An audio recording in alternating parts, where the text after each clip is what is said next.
feito algo além do que nós imaginávamos, glória a Deus por isso. E nós ainda temos muito mais para o ano que vem, muitas coisas, céus abertos estão separados, estão dispostos a nós, né? É o tema que Deus colocou muito forte no coração. Então eu já quero preparar você para a gente começar a caminhar debaixo dessa certeza, da palavra que Deus tem para nós. Mateus capítulo 28, eu quero falar sobre o paradoxo da fé. Paradoxo da fé. Mateus 28, verso 16 ao adiante, até o 20. Diz o seguinte, os momentos finais de Jesus. Verso 16. E os 11 discípulos partiram para a Galileia. Quantos? 11. Para o monte que Jesus lhes tinha designado. E quando o viram, o adoraram. Porém, alguns duvidaram. E chegando Jesus, falou-lhes, dizendo: é-me dado todo o poder no céu e na terra. Portanto, ide e fazei discípulos de todas as nações, batizando-os em nome do Pai, do Filho e do Espírito Santo, ensinando-os a guardar todas as coisas que eu vos tenho mandado. E eis que estou convosco todos os dias, até a consumação dos séculos. Amém. Eu quero que você veja comigo o verso 16 ao 17. Nós vamos ler todos com muita intensidade, né? O Maria com cabelo novo, ela vai ler com mais força ainda. No verso 16 ao 17. 1, 2, 3 e... Os 11 discípulos foram para a Galileia, ao monte que Jesus lhes indicara.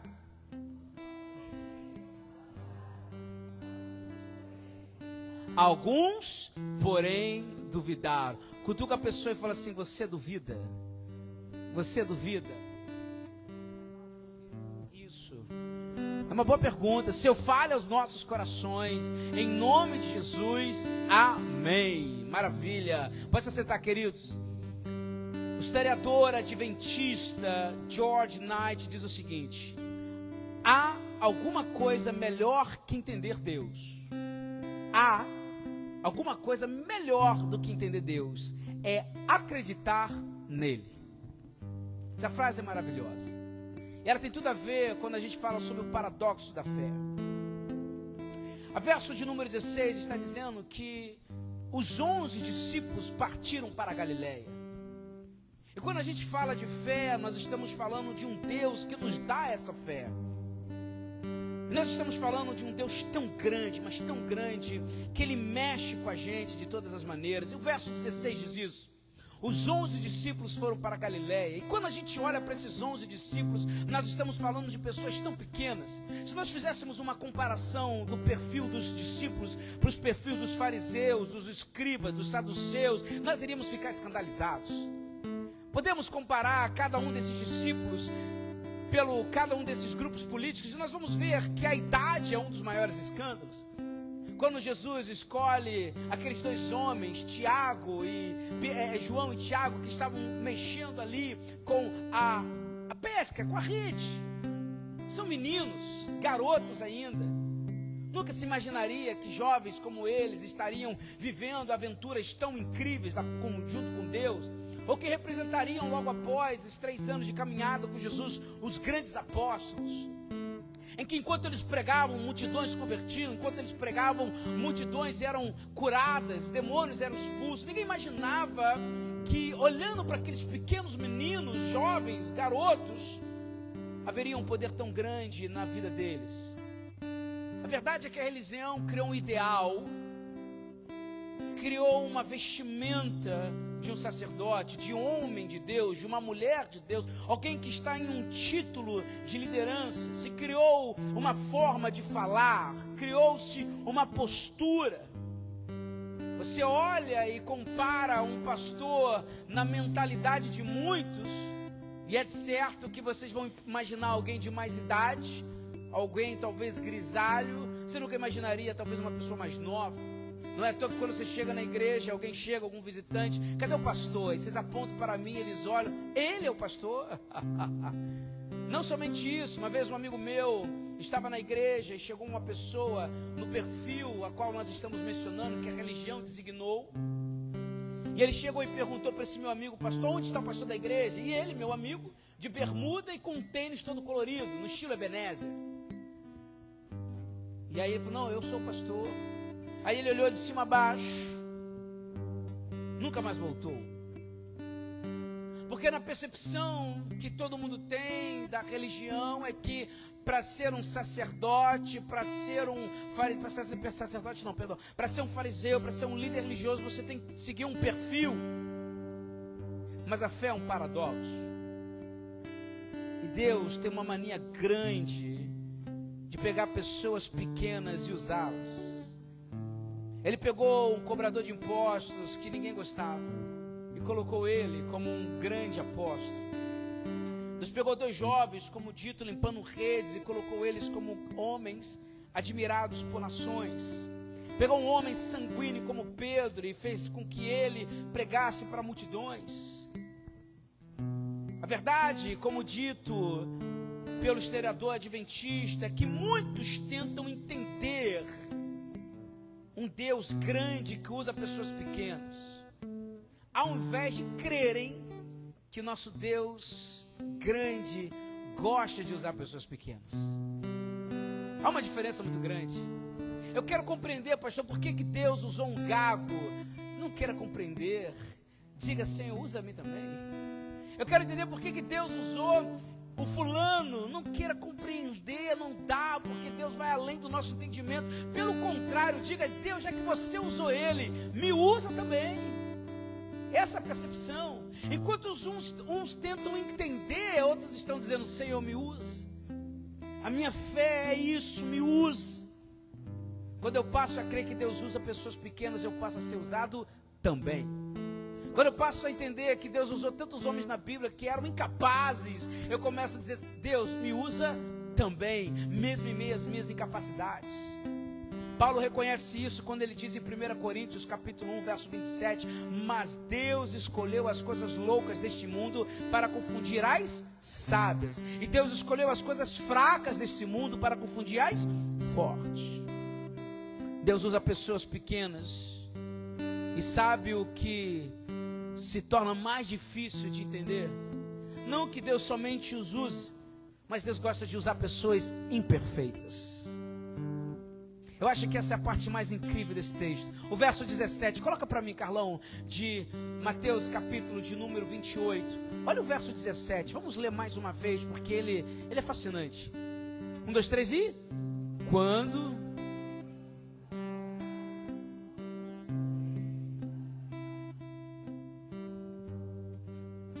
viram, o adoraram, mas alguns duvidaram.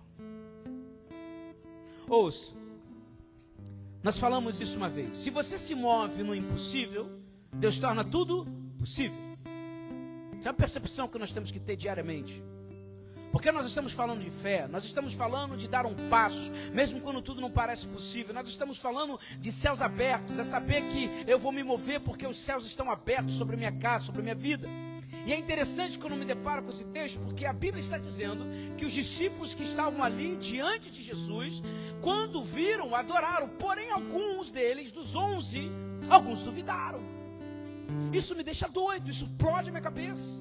E Maria, o texto está sendo bem claro. Eles foram lá porque a palavra que eles ouviram de Jesus é, antes da morte dele, quando eu me for, me encontre naquele local. E lá foram os discípulos. Essa é a orientação que Jesus tinha dado antes da morte. E lá foram eles. E quando eles chegam, se deparam com Jesus. Enquanto uns o adoram, outros olham para ele com dúvida. Repita comigo, Deus gosta de usar pessoas imperfeitas. A Bíblia diz que Jesus olhou para eles. Jesus não exortou eles. Jesus não corrigiu eles. Jesus não deu bronca neles, como fizera talvez no barco. Homens de pequena fé. Em nenhum momento o que Jesus disse foi totalmente contrário. Verso 18. Chegando-se Jesus, falou-lhes dizendo: é-me dado todo o poder no céu e na terra. Portanto, ide e fazer discípulos de todas as nações, batizando-os em nome do Pai, do Filho e do Espírito Santo, ensinando-os a guardar todas as coisas que eu vos tenho mandado. E eis que estou convosco todos os dias, até a consumação dos séculos. quando me deparei com o verso 17 e com a fala de Jesus, a partir de hoje, eu tomei uma decisão. Eu não vou julgar mais pessoas que têm dúvida. Eu não posso julgar quem tem dúvida. Eu não posso julgar quando eu sei que a Denise tem fé, mas o Lucas não tem. Eu não posso julgar quando eu vejo que o Sebastião tem fé, mas o Maria não tem. Pelo contrário, eu vou olhar para eles com graça e me lembrar que quando os discípulos encontraram Jesus, uns vieram e abraçaram, adoraram, mas outros ainda estavam desconfiados. Mas Deus tirou deles a obrigação, pelo contrário, Deus ainda lançou uma palavra sobre eles. O poder, todo o poder me foi dado nos céus e na terra, estou dando a vocês. Mesmo em meio a dúvidas de vocês, mesmo em meio a inseguranças de vocês. Quando eu paro para entender isso, eu percebo que tem coisas que só vão ser reveladas no caminho. Vocês vão se lembrar de Sifra e de Puá. Vocês se lembram dessas duas? São as duas parteiras em que o grande faraó mandou que elas matassem todos os meninos que viessem a nascer. Eram parteiras famosas, e na cultura judaica, parteira era somente quem não podia ter filho. Elas não tinham filhos. E diante do que fora colocado a elas, de forma alguma, elas atrapalharam os outros que tinham filhos. Elas nunca atrapalharam aqueles que estavam parindo, de forma alguma. Elas foram lá e incentivaram, esconderam as meninas, foge antes que o faraó venha aqui. Quando Deus olhou que aquelas duas mulheres não atrapalharam os outros a terem filhos, Deus deu filho para elas. Às vezes, na minha falta de fé, se eu ficar em silêncio, o momento certo, Deus vai me encher de fé. Agora, se eu abrir a boca, só Jesus. Aí eu atrapalho quem tem, né? Por isso que o silêncio é primordial. Lembra quando eles davam volta ali em Jericó? Olha, bateu, cantou em silêncio absoluto. Só abram a boca para cantar, porque se você for abrir a boca, misericórdia, você vai lançar descrença em todos. Quando Deus olhou essas duas servas maravilhosas, Deus disse: elas não atrapalharam as outras a terem filhos, por causa disso eu vou dar filhos a elas. Quando me deparo com esse texto, Deus mostra para mim, Fernando, alguns discípulos não creram, mas eles continuaram caminhando até o momento que, quando desceu o Espírito Santo, desceu sobre todos. Talvez há uma descrença sua hoje, mas se você continuar caminhando, o Espírito Santo vai tomar você por inteiro. Então a gente não pode jogar quem não tem fé. Eu e a Elma estamos vendo a pessoa movendo no Espírito, mas a do lado está parada igual uma estátua. E naturalmente a gente julga, é automático. Meu Deus, por que o fulano não vai? Por que a irmã não se entrega? Por que a mulher não... Meu Deus, qual a dificuldade? Pelo contrário, nós temos que dizer glória a Deus que está aqui. Mesmo em meio a momentos de fé tão grande, ela não tem. Ela está vendo tudo isso, mas ela está aqui. Vocês se lembram da irmã Fátima? A Fátima 2, que mora aqui do lado, não de Campo Grande, que é a Fátima 1. A Fátima 2 contou o testemunho, e eu digo porque foi público. Ela contou aqui que quando ela começou a vir para a igreja, ela estava muito indignada com as orações de segunda-feira, muito indignada, porque ela estava assustada com uma irmã chamada Jo. Você se lembra da Jo? A Jo, ela não brinca em serviço, ela chega chegando, assusta mesmo, ela assusta. Ela é daquelas que fala alto, é totalmente diferente de outros perfis, totalmente diferente do perfil da Simone, né? Totalmente diferente do meu também. E a irmã, olhando aquilo, ela estava injuriada, ela não aceitava, até que a filha dela, médica, não sei se é médica, é isso, Elma? Médica, estava no consultório. E a filha dela recebeu uma pessoa ao consultório, e essa pessoa falou: olha, eu não sei quem é sua mãe, mas Deus manda dizer para ela, para que ela não saia daquela igreja, porque Deus tem um mistério para ela. E o que ela estava querendo? Ela estava querendo sair da igreja, porque ela não entendia a oração de segunda-feira. Ela tinha críticas com a irmã Jo. Às vezes a gente tem muita crítica, mas quando a gente se mantém na presença do Senhor, o Espírito Santo virá sobre todos nós. Hoje ela aí, você já conhece a Fátima 2, ela é fera, ela é 1000. Tem gente que só compreende no caminho, irmãos. Os 2 homens do caminho de Emaús só compreendem no caminho. Jesus deu a direção, mesmo alguns deles tendo descrença, dúvida. Será que é Jesus? Eu me lembro que Porto Real tinha declarado uma palavra, eu tinha falado, isso aqui vai acontecer. Um olhou para mim e falou, pastor, desculpa. Eu falei, Jesus. Aí já desanimou totalmente, né? E aí eu andava com o irmão, eles ainda sabem que tudo que eu falava ele acreditava, tudo. Se eu falasse que a gente ia botar uma igreja, 3 elevadores, ele acreditava, vamos botar, vamos colocar. Não sei de onde ele tinha fé, mas era mais que a minha. E eu sempre gostava de andar com ele, porque ele tinha fé mais do que eu. Porque quando eu não tinha, porque alguém tirou de mim, por causa de peso, isso e aquilo, eu ia correndo para ele, porque ele falava, pastor, a gente vai fazer, você não está entendendo. Deus vai fazer, Deus vai dar, vai isso. Ele sempre me colocava lá em cima na perspectiva da fé, porque a fé é um paradoxo. Às vezes a gente quer andar com pessoas que não têm fé, e ao invés de nos impulsionarem, nos colocam para baixo. Alguns creram e agarraram e adoraram Jesus. Outros olharam para ele, mesmo que tivessem ali cumprimentado, mesmo que estivessem ali, duvidaram. Mas Jesus falou, olha, todo poder me foi dado nos céus e na terra, e eu declaro, vai chegar o momento de vocês irem por todo mundo e pregar o evangelho. Eles ouviram aquilo, mas duvidaram em coração. Até que belo, eles estão em casa, reunidos, e eles ouvem um som, e o Espírito Santo desce em todos aqueles que estavam em dúvida. Quando o Espírito Santo vem, irmãos, ele pega todo mundo. Quem tem dúvida, quem tem medo, quem é inseguro, ele pega todo mundo. Nossa, eu estava lendo história de avivamentos. Eu não vou me prolongar nesse momento, mas história de avivamentos é uma coisa assim, gente, fora do comum. Meu Deus, cada história incrível de pessoas que nunca imaginaram, nunca cogitou, sempre teve preconceito com alguns movimentos, e quando menos percebia, já estava chorando, falando em línguas, indo para um lado, para o outro, umas coisas assim fora do comum. Porque quando o Espírito Santo vem, irmãos, é uma experiência muito doida. Pessoas pequenas e pessoas imperfeitas, são essas pessoas que Deus gosta de usar. Que Deus use pessoas comuns como eu e você.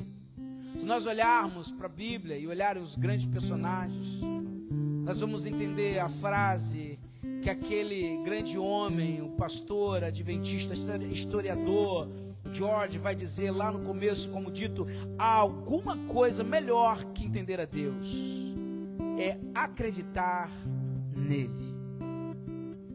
O paradoxo da fé,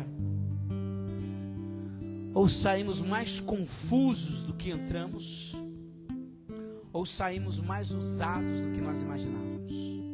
Ou é um ou é outro. Ou eu tento entender e saio mais confuso, ou eu me entrego e me vejo fazendo coisas que eu nunca imaginei na minha vida. Qual dos dois você quer ir? É natural que nós tenhamos dúvidas. É natural, é normal. Isso faz parte. Jó tinha dúvida. Vários homens da Bíblia tinham dúvidas. Algumas Deus respondeu, outras não. Mas quando eu me entrego no caminho da fé, quando eu me entrego para aquilo que Deus quer fazer, Senhor, eu não sei como o Senhor vai abrir essa porta, mas eu quero ver o Senhor abrir. Senhor, eu tenho tantas dúvidas, porque tudo que me é colocado diante dos meus olhos não mostra que isso se tornará possível. Mas quando eu me entrego para a fé, tudo passa a ser possível para Deus. Conheço irmãos que têm anos de igreja, mas não tem fé nenhuma. Leem a Bíblia de cor, sabem de cor, mas não tem fé nenhuma naquilo que lê. Eis que Jesus chega para os fariseus e dizem, olha, vocês escribas, fariseus, vocês procuram na Bíblia de forma ímpar palavras de vida eterna, e de fato vocês vão de encontrar, mas ela está diante de vocês e vocês ignoram ela.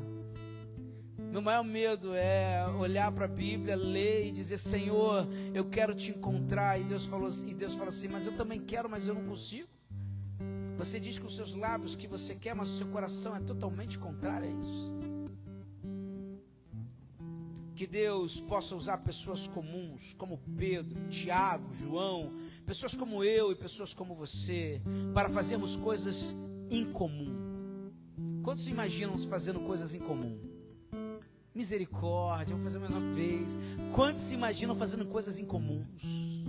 A palavra de Deus vai dizer para nós que Jesus está dizendo para aqueles homens totalmente pequenos aos olhos da religião, totalmente diferentes daquilo que se esperava, homens que ainda tinham dúvidas se era ele ou não era, e Jesus está dizendo para eles: vocês vão fazer coisas muito maiores do que eu.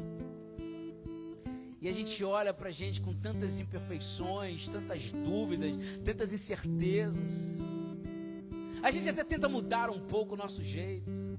Talvez eu vou falar com mais fé, eu vou orar com mais autoridade. Antes eu orava: Senhor, em nome de Jesus. Mas agora eu quero agir com fé, então eu oro: Senhor, em nome de Jesus. Isso não tem a ver com o tom que você usa, mas tem a ver com aquilo que você sente aqui dentro. Eu posso orar baixo e saber que a minha fé está quebrando tudo em volta de mim. Talvez você queira orar alto para mostrar para os outros que você tem a aparência de um crente, né? Olha um marido de cabelo novo hoje, aparência de uma pessoa mais nova, mas a idade não nega. Tô brincando. Talvez a gente chegue aqui, né, irmã, com aparência de terno e gravata. Talvez uma pessoa chegar no domingo de terno e gravata. E eu falava isso pro Reinaldo, pro Carlão, né? Eu falava assim, que na outra igreja, quando alguém chegava, eu falava assim, eu via que era problema, né? Não sou bobo. Cadê o pastor? Não pode falar isso aqui. Não, que eu quero falar um negócio de política. Ó, o pastor tá ali, ó. Aí eu apontava para alguém que estava de terno, né? A pessoa ia correndo para ele, já tinha ido embora faz tempo. Sumia. Aí, problema, não, porque conversa com ele ali, ó, aquele é excelente. Pastor, eu quero falar com o pastor, que eu quero fazer um convite para a igreja dele. Irmão, olha só, o pastor, aquele irmão ali, aleluia, olha a idade dele, ele é o pastor. Isso aí é correndo. A pessoa acreditava por quê? Porque nunca imaginava que era alguém novo assim. Talvez você vai chegar no momento da sua casa e alguém está doente, e aí você é o tomado de poder de Deus, e você tomado de fé, e diz: deixa eu orar por você. Às vezes os maiores milagres vêm de lugares que a gente menos espera. Às vezes Deus vai usar filhos para dizerem palavras para nós que nós nunca imaginávamos. Deus vai usar pessoas, Deus vai usar sonhos, Deus vai usar pessoas incomuns. Pessoas comuns para fazerem coisas incomuns. Talvez eu e você queremos falar, andar, ter uma postura. Se vocês vissem que Deus usou um gago para cuidar de mais de 1 milhão de pessoas, e foi reconhecido como o líder mais manso da face da terra. Deus quer usar você, Cecília, do seu jeitinho. Deus quer usar você, Cida, do seu jeito. Elma, Deus quer usar você quando você está mais calma, hein? Não na correria. Deus quer usar a gente do nosso jeito. Deus quer usar a gente. E Deus usa, irmãos. Há uma presença, uma coisa diferente. Deus usa poderosamente. Há uma pessoa que quando a pessoa chega, ela calma o ambiente. Eu tenho a irmã Elma como uma pessoa que, se deu problema, só chama Elma, que é rapidinho. Ela tem uma presença, uma maneira de falar. Eu falei: meu Deus, tem alguma coisa diferente nela. É isso muda a percepção das coisas. Tem coisas, como dito, que a gente não imagina que podemos ser usados. Mas é o paradoxo da fé. Pessoas pequenas, pessoas imperfeitas, pessoas como eu e você, podemos ser usados para fazer coisas incomuns. Eu nunca me esqueci quando o salmista, no Salmo de número 84, salvo engano, 84, 87, que ele vai falar: Deus de Jacó. Esse texto ele mexe, eu acho que até vou pregar ele domingo, mas Deus de Jacó. Quando você olha a história de Jacó e você não entende, porque é o paradoxo da fé, a gente não entende como funciona a mente de Deus, e se eu for parar para entender, eu me perco. Por isso que eu prefiro simplesmente crer. Como é que Deus vai falar com aquele homem que está fugindo de casa porque enganou o pai, enganou o irmão, roubou do irmão que não era dele, fugindo, e Deus para ele e fala: eu vou te dar uma visão, céus abertos, anjos subindo e descendo, eu vou mudar o seu nome ainda. Deus está falando para um fujão, irmãos. Deus está falando para um fujão. Você que está fugindo, eu quero declarar uma palavra de poder para você. Jesus está dizendo para os seus discípulos que uns creram e outros não, outros duvidaram. Jesus está dizendo: eu vou declarar uma palavra para você. Todo poder me foi dado nos céus e da terra, e eu declaro que esse poder será entregue a vocês também. Pare de criar desculpas ou justificativas de que Deus não pode usá-lo. Lembra do paradoxo da fé. Pessoas pequenas, pessoas imperfeitas, pessoas como eu e você, são pessoas que Deus gosta de usar, pessoas comuns. Pessoas comuns são usados para uma obra muito incomum, obras maiores do que a gente imagina. Eu quero convidar você que está assistindo a gente online, você que vai assistir mais tarde, você que está aqui junto comigo, vamos colocar de pé. Eu quero que você feche seus olhos e faça essa pergunta. Faça essa pergunta para você. Quais são as minhas limitações, as minhas fraquezas? Quais são os meus empecilhos?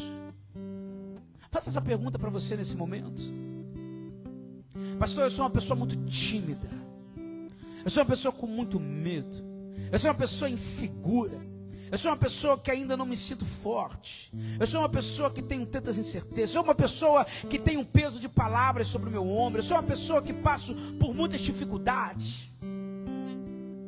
Por isso que eu acho que eu não consigo ser usado. Talvez falte em mim uma autoridade. Falta em mim uma ousadia maior. Ei, Senhor, que o Senhor diz para nós, por meio da Tua palavra, que 11 discípulos apareceram. Alguns deles duvidaram, mas o Senhor lançou uma palavra para eles. Porque quando o Senhor olha para nós, o Senhor olha para a nossa limitação e sorri. O Senhor olha para os nossos defeitos, as nossas dificuldades, o medo de falar, o medo de orar, e o Senhor ri da gente. Porque Tu sabes, Senhor, que nada aí disso é um empecilho para a gente ser usado. A única coisa que precisamos é o Espírito Santo de Deus. Porque é o Teu Espírito, Senhor, que pega homens comuns e fazem eles serem homens extraordinários. É o Teu Espírito que capacita homens e mulheres a fazerem coisas totalmente inimagináveis. É o Teu Espírito, Senhor, que veio sobre o menino chamado Davi, e esse venceu Golias. É o Teu Espírito que veio, Senhor, sobre esse menino chamado Davi e fez ele ser um excelente rei. É o Teu Espírito, Senhor, que veio sobre Sansão e fez com que ele vencesse diversos inimigos. É o Teu Espírito, Senhor, que veio sobre o profeta Jeremias e ele ali foi tocado. É Teu Espírito que veio sobre Isaías, que vivia num povo de lábios impuros e que reconhecia que até ele tinha lábios impuros, mas quando o Seu Espírito vem, o Senhor pega homens e mulheres que se sentem comuns e transforma em grandes homens e mulheres de Deus. É através do Seu Espírito Santo. Então nessa noite, Senhor, derrama sobre nós mais do Teu Espírito, mais do Espírito de ousadia. Senhor, é o Teu Espírito que nos faz levantar da cama e declarar palavras de vitória. É o Teu Espírito, Senhor, que nos faz nos mover de forma sobrenatural. Pai, nós não temos dúvida que céus abertos estão sobre nós, não temos dúvida daquilo que o Senhor quer fazer. É o Teu Espírito Santo, Senhor, que pega um homem fujão e faz ele lutar com um anjo de noite toda, a noite toda. Ele não abriu mão da bênção dele. É o Teu Espírito, Senhor, que capacita a gente a cantar e adorar a Ti. É Teu Espírito, Senhor, que nos faz viver novos ciclos, novos começos. É o Teu Espírito que nos capacita dentro de casa. Por isso, Senhor, nós queremos declarar nessa santa e maravilhosa noite, Senhor, enche-nos do Teu Espírito Santo. Você que está em casa, clame por isso, Senhor, enche-nos do Teu Espírito Santo. Nós queremos mais do Seu Espírito, nós queremos mais da Tua unção, nós precisamos ser mais capacitados, nós precisamos encher-nos, Senhor, de uma unção nova. Os céus estão abertos, o Senhor já lançou sobre nós o Teu Espírito, nós temos Ele cheio dentro de nós, e o Senhor quer nos usar mais e mais e mais, e nós não temos dúvida disso, Senhor. Nós somos homens e mulheres comuns, podem nos olhar como homens pequenos, mulheres pequenas, mas quando o Senhor olha para nós, na Tua mão nós somos grandes gigantes. Satanás tem medo do gigante de Deus. Aqui estamos nós, Senhor. Nós não somos como aqueles que fogem, nós permanecemos, perseveramos, e ele vai fugir de nós. Pai, nós somos homens e mulheres que estamos declarando que 2024 está acabando. Está acabando. E se nós agimos como homens e mulheres com dúvidas, com medo, o Senhor está dizendo para nós que os seus discípulos também tiveram medo, mas o Senhor lançou uma palavra sobre eles, e o Senhor lança para nós nessa maravilhosa noite: assim como me foi dado autoridade sobre céus e terra, todo poder que há no céu foi entregue a mim. Nós iremos fazer discípulos, alcançar nações, batizar as pessoas no nome do Pai, do Filho e do Espírito Santo. Nós vamos ensinar a guardar todas as coisas que o Senhor nos ensinou, e Ele estará conosco todos os santos dias de nossas vidas. É uma palavra que o Senhor lançou para nós, e nós dizemos: Senhor, nós recebemos nela, e cremos que o Senhor vai nos usar poderosamente. Essa é a nossa oração. Todos os santos dizem amém.